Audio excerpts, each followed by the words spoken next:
Guys, today we're going to be working on our measuring cup practice. Okay, so what you're going to need is this worksheet. All right, it's you use one page, ripped it off.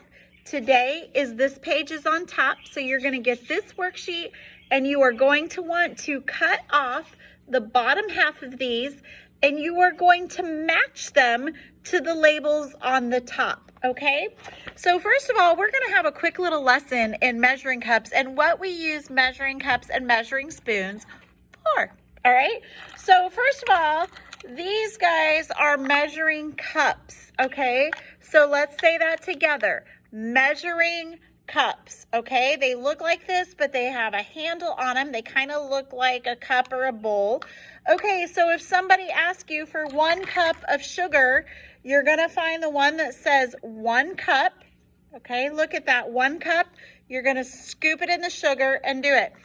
It might even call like 1/4 a cup. Okay, oops, I keep dropping it. Okay, 1/4 of cup. All right, so these are measuring cups.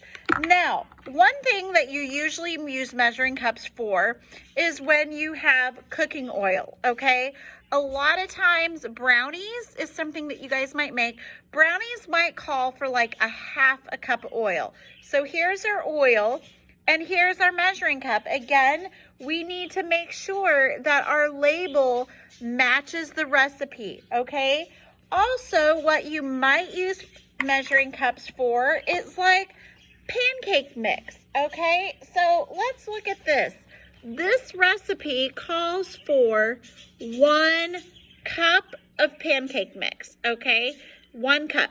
All right, so again, let me ask you, which measuring tool would I use? Would I use this one or would I use this one if I need 1 cup of pancake mix? Okay, I would use this one right here.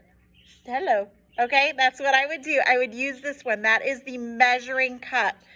Okay, now you may then in a recipe, it's going to ask for a measuring spoon. A lot of times, guys, you use measuring spoons for like spices. This is ground cumin. Ooh, this is good. I cook with this all the time. I like the Hispanic Mexican flavors in my food, and cumin is a really good thing for that. Or salt, guys. Salt is a really big thing that we use. So if my recipe calls for a 1/2 teaspoon of salt, what I'm going to do, I need to get a measuring spoon. It is smaller.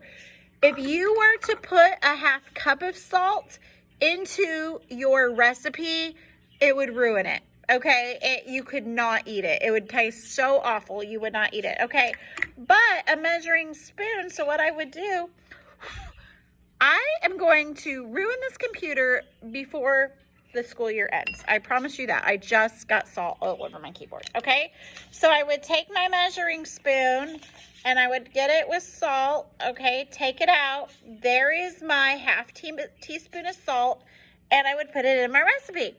All right. So, but I would not want to use a cup. It would ruin it. All right. So I'm going to ask you really quick. If I were going to use salt or spices, am I doing a measuring cup or am I going to use a measuring spoon? Which one? Tick tock, spoon. You got the answer right if you said spoon. All right. Now, if I need oil or like pancake mix or flour, if I want to make like 20 pancakes, am I going to get a measuring cup or a measuring spoon? Okay, which one? Tick tock, tick tock, tick tock. Ding! Time's up. If you said measuring cup, you are right. Woohoo! Okay, so that's our little measuring cup lesson for today. Do this worksheet, take a pic and send it to me, and have a great afternoon. Bye-bye.